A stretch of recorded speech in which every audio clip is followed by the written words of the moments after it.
Hi எல்லாருக்கும் வணக்கம். இன்றைக்கி நம்ம வீடியோவில் டின்னர் vlog பார்க்கலாம். இன்றைக்கி நான் சாப்பாடும் அப்புறம் சொரக்காய் கடைஞ்சலும் பண்ண போகிறேன். அது எப்படி பண்ணுறதை வாங்க பார்க்கலாம். ஃபஸ்ட்டு நான் அரிசி உல வச்சுக்கிறேன். அரிசியை கழுவி நல்லா அதை ஊறணும். ஃபஸ்ட்டு அரிசியை வச்சுட்டா தான் நம்ம சீக்கிரமாக சாப்பாடும் குழம்பு சீக்கிரமாக செய்ய முடியும்.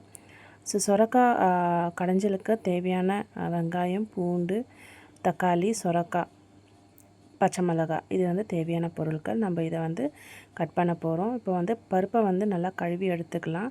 இது கொஞ்ச நேரம் தண்ணி ஊற்றி ஊறட்டும். அதுக்கப்புறம் இப்போ அரிசி கழுவி நல்லா வச்சுக்கிட்டாச்சு. அதை இப்போ நம்ம பாத்திரத்தில் ட்ரான்ஸ்ஃபர் பண்ணிக்கலாம். ஒலை கொதிக்கிற தண்ணியில் நம்ம போட்டு உப்பு போட்டு வச்சாச்சு. இப்போ நம்ம ரெடி பண்ண போகிறோம். சொரக்காய் கடைஞ்சலுக்காக வெங்காயம், பூண்டு, தக்காளி, சொரக்காய், பச்சை மிளகாய், உங்களுக்கு தேவையான காரத்துக்கு ஏற்ற பச்சை மிளகாய் நீங்கள் போட்டுக்கலாம். நான் கொஞ்சோண்டு செய்ய போகிறதுனால எனக்கு இவ்வளோ அமௌண்ட் எனக்கு இதெல்லாம் போதும். நீங்கள் நிறைய பேருக்கு செய்கிறீங்கன்னா இது டபுளாக நீங்கள் ஆட் பண்ணிக்கோங்க. இப்போ பார்த்தீங்கன்னா எனக்கு இது 3 பச்சை மிளகாய் போதுமானது. இதுவே ரொம்ப உரித்து எடுத்துக்கலாம். சொரக்காய் ஒன்றும் பாதியாக நம்ம கட் பண்ணிக்கலாம். எல்லாமே ஒன்றும் பாதியாக தான் கட் பண்ணுறோம். ரொம்ப ஃபைனாக சாப் பண்ணிங்கன்னா உங்களுக்கு சீக்கிரமாகவும் வேகும். நான் இப்போ தக்காளி, வெங்காயம் எல்லாம் மீடியம் சைஸில் நான் கட் பண்ணி எடுத்துக்கிறேன். இதெல்லாம் நல்லா கழுவி நம்ம செய்யணும். ஏன்னா நல்லா தூசிகள் இருக்கும். வெளியே மார்க்கெட்லேருந்து வருது. நம்ம நல்லா கழுவி எடுத்துக்கலாம். இப்போ நான் சொரக்காய் கட் பண்ணிக்க போகிறேன். இது நல்லா தோல் சீவிட்டு நல்லா கட் பண்ணிக்கிறோம். நான் இது ஆக்சுவலாக ஃபர்ஸ்ட் டைம் செய்கிறேன். சொரக்காய் கடைஞ்சல் எப்படி வரப்போகுதுன்னு தெரியல. பட் நல்லாவே இருக்கும்னு நான் நினைக்கிறேன். சொரக்காய் கூட்டம் செய்யலாம். நான் இது சொரக்காய் கடைஞ்சலாக செய்ய போகிறேன். எல்லாமே சேர்த்து பருப்போடு வேக வச்சு கடைஞ்சி எடுத்துக்க போகிறேன். இதுதான் என்னையோட டின்னர். இதுக்கப்புறம் பார்த்திங்கன்னா இதெல்லாம் ரெடி பண்ணிவிட்டு தக்காளி நம்ம கட் பண்ணி எடுத்துக்கலாம். தக்காளி கட் பண்ணி எடுத்துட்டு நம்ம ஒன்றும் பாதி தான் எல்லாமே மீடியம் சைஸில் நம்ம கட் பண்ண போகிறோம். உங்களுக்கு நல்லா சீக்கிரமாக நல்லா மசிஞ்சு வேகணும்னா நல்லா சின்ன சின்ன சைஸில் கட் பண்ணி எடுத்துக்கலாம். பாருங்கள், நல்லா சின்ன சின்ன சைஸில் கட் பண்ணி எடுத்தாச்சு. இது ரொம்ப நல்லாவே இருக்கும்னு நினைக்கிறேன். இந்த டிஷ்ஷை நான் ட்ரை பண்ணது கிடையாது. இதுதான் நான் முதல் முறையாக ட்ரை பண்ணுறேன். நல்லா வரும்னு நினைக்கிறேன். God grace. பார்க்கலாம், எப்படி சாப்பிட்டு பார்க்கலாம் எப்படி இருக்குன்ட்டு. இது ரைஸோடு சாப்பிட்லாம். டிஃபன் ஐட்டம்ஸ், இட்லி, தோசை இந்த மாதிரியோட கூட சாப்பிட்லாம். ரொம்பவே நல்லாயிருக்கும் இந்த கடைஞ்சல்.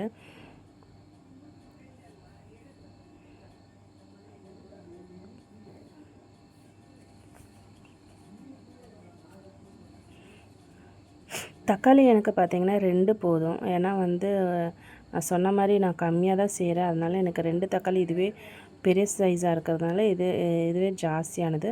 உங்களுக்கு இன்னும் கம்மியாக போடுறீங்கன்னா 1 தக்காளி போதும். ஜாஸ்தியாக போடுறீங்கன்னா அது டபுளான தக்காளி நீங்கள் போட்டுக்கலாம். 2 அதிகமாக போட்டுக்கலாம். இது ஃபார்ம் தக்காளி தான். உங்களுக்கு நாட்டு தக்காளி வேணும்னா போட்டுக்கலாம். அது கொஞ்சம் புளிப்பு வரும். உங்களுக்கு புளிப்பாக இருக்கணும் வேண்டும்னா அதுவும் போட்டுக்கலாம். உங்களுக்கு புளி வேணும்னா கூட இந்த சாம்பாரில் இது கடைஞ்சலில் புளியும் போட்டுக்கலாம். நான் புளி போடாமல் செய்கிறேன். புளி அவ்வளோ நான் சேர்க்க மாட்டேன் சமையலில். ரசம் மட்டும் தான் புளி வைக்கிறேன் தவிர சாம்பார் இதில் நான் புளி சேர்க்க மாட்டேன். மோஸ்ட்டாக சமையலில் புளி நான் சேர்க்கறது கிடையாது. இங்கே பாருங்கள், இது எல்லாம் நான் கட் பண்ணி எடுத்துக்காச்சு. எல்லாம் சேர்த்து வச்சுட்டு, ஏன்னா எல்லாம் நம்ம ஒன்றா தான் போட போகிறோம். இப்போ பருப்பு நல்லா ஊறிருக்குன்னு நினைக்கிறேன். இப்போ நம்ம எல்லாமே இதில் ஆட் பண்ணிக்கலாம். ஏன்னா எல்லாமே ஒன்றா தான் வேகும். ஏன்னா இது கடைஞ்சல் நம்ம செய்ய போகிறது. எல்லாம் ஒன்றா தான் வேகும். எல்லாம் ஒன்றா போட்டுக்கிட்டு தேவையான அளவுக்கு நம்ம மஞ்சத்தூள் ஆட் பண்ணிக்கலாம். கொஞ்சமான மஞ்சத்தூள் சிட்டிக்கை ஆட் பண்ணிவிட்டு கொஞ்சம் நம்ம மிக்ஸ் பண்ணி விட்டுட்டு அதை மூடி விட்டு விசில் போட்டுடலாம். ஒரு 5 விசில் 6 விசில் நல்லா போட்டிங்கன்னா நல்லா மசிய வெந்துடும். அதை கடைஞ்சி நம்ம வெங்காயம், பூண்டு, தக்காளி அதெல்லாம் ஏற்கனவே போடுறதுனால நம்ம வெங்காயம், கருவேப்பிலை போட்டு காஞ்ச மிளகாய் போட்டு தாளித்து எடுத்துக்கலாம். அரிசி நல்லா வெந்திருக்கு. இப்போ இன்னையோட டின்னர் பார்த்திங்கன்னா இதுதான் என்னையோட டின்னர்.